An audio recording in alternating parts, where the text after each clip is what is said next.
మహేశ్వరం నియోజకవర్గం బడంగ్పేట్ సర్కిల్ పరిధిలోని doctor BR Ambedkar జయంతి వేడుకలు ఘనంగా నిర్వహించారు. మహనీయుల ఉత్సవాల కమిటీ అధ్యక్షుడు గట్టు శ్రీనివాస్ ఆధ్వర్యంలో జరిగిన ఈ కార్యక్రమంలో వివిధ రాజకీయ పార్టీలకు చెందిన నాయకులు పాల్గొన్నారు. ఈ సందర్భంగా మహేశ్వరం ఎమ్మెల్యే సబితా ఇంద్రారెడ్డి, కాంగ్రెస్ ఇన్ఛార్జ్ కిచ్చన్నగారి లక్ష్మారెడ్డి, బీజేపీ నియోజకవర్గ ఇన్ఛార్జ్ అందల శ్రీరాములు యాదవ్, మాజీ మేయర్ చిగురింత పారిజాత తదితరులు అంబేడ్కర్ విగ్రహానికి పూలమాలలు వేసి నివాళులర్పించారు. ఈ సందర్భంగా ఎమ్మెల్యే సబితా ఇంద్రారెడ్డి మాట్లాడుతూ మహనీయన ఆశయాలను ఆచరణలో పెట్టినప్పుడే మన జీవితాలు సార్థకమవుతాయని పేర్కొన్నారు. కాంగ్రెస్ ఇన్ఛార్జ్ లక్ష్మారెడ్డి మాట్లాడుతూ ప్రతి పేదవాడు చదువుకొని ఉన్నత స్థానానికి చేరుకోవాలన్న ఆశయంతో డాక్టర్ అంబేడ్కర్ కృషి చేశారని కొనియాడారు. బీజేపీ నాయకుడు అందల శ్రీరాములు యాదవ్ మాట్లాడుతూ అంబేడ్కర్ సామాజిక న్యాయం, సమానత్వం కోసం రాజ్యాంగాన్ని రూపుదిద్దిన మహనీయుడని, ఆయన ఆశయాలను ప్రతి భారతీయుడు జీవితంలో అమలు చేయాలని పిలుపునిచ్చారు. ఈ కార్యక్రమంలో మహనీయుల ఉత్సవాల కమిటీ సభ్యులు, వివిధ పార్టీల నాయకులు, స్థానిక ప్రజలు పెద్ద సంఖ్యలో పాల్గొన్నారు.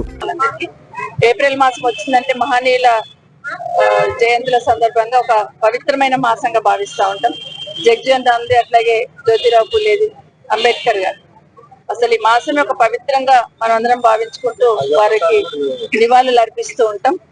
వారు తీసుకొచ్చిన చట్టాలు గాని, వారు తీసుకొచ్చిన మార్పు గాని ఒకసారి మననం చేసుకుంటూ భవిష్యత్ తరాలకు అందించే ప్రక్రియలో ఈరోజు అంబేద్కర్ గారిని దగ్గరికి రావడం జరిగింది. రాజ్యాంగాన్ని రచించి ఈరోజు దేశానికి ఒక దిక్సూచిగా ప్రతి మనిషికి వాళ్ళ హక్కుల్ని రక్షించుకునే విధంగా రాజ్యాంగాన్ని రచించిన అంబేద్కర్ గారికి సూర్యచంద్రులు ఉన్నంతకాలం ఈ మహనీయులని అంబేద్కర్ గారిని, జగ్జీవన్ రామ్ గారిని, పూలే గారిని, సూర్యచంద్రులు ఉన్నంతకాలం మర్చిపోదని గుర్తు చేసుకుంటూ తప్పకుండా వారి ఆశలను సాధించే దిశగా అడుగులు వేద్దాం.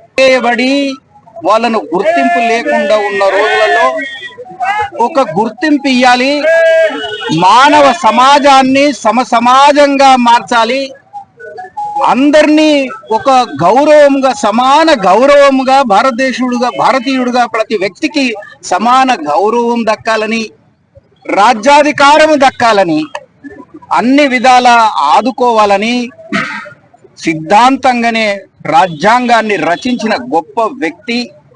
ఇతని అడుగుజాడల్లో నడవాల్సిన అవసరం ఉంది.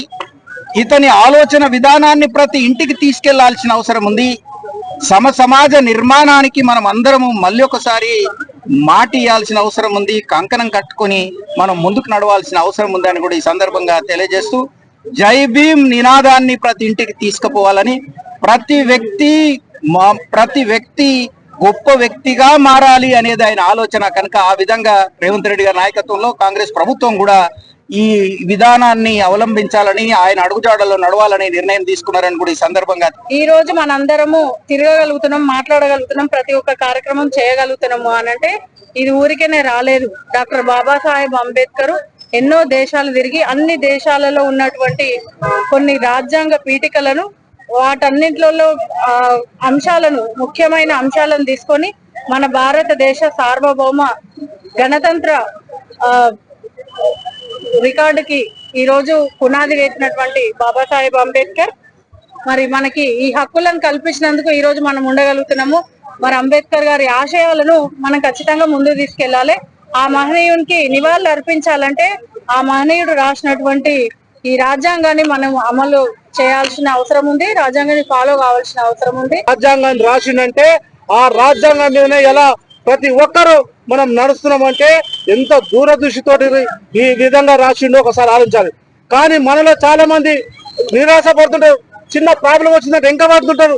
నిజంగా కూడా బాబాసాహెబ్ అంబేద్కర్ గారు ఆ రోజు ప్రాబ్లం వచ్చినా నేను ముందుకోవాలి, నన్ను ఎవడు అవమానించినా ఏమి చేసినా ఈ దేశానికి నాదేందో చూపించాలనే విధంగా పోయింది. కాబట్టి ఈ రోజు పౌరులు కూడా చెప్పేది ఏంటంటే మనము ఏ విధంగా ముందుకోవాలో బాబాసాహెబ్ అంబేద్కర్ సూచన మేరకు ఆయన నిర్మించిన రాజ్యాంగం మీద మనం అందరూ కట్టుబడి ఉండి ముందుకోవాల్సిన బాధ్యత.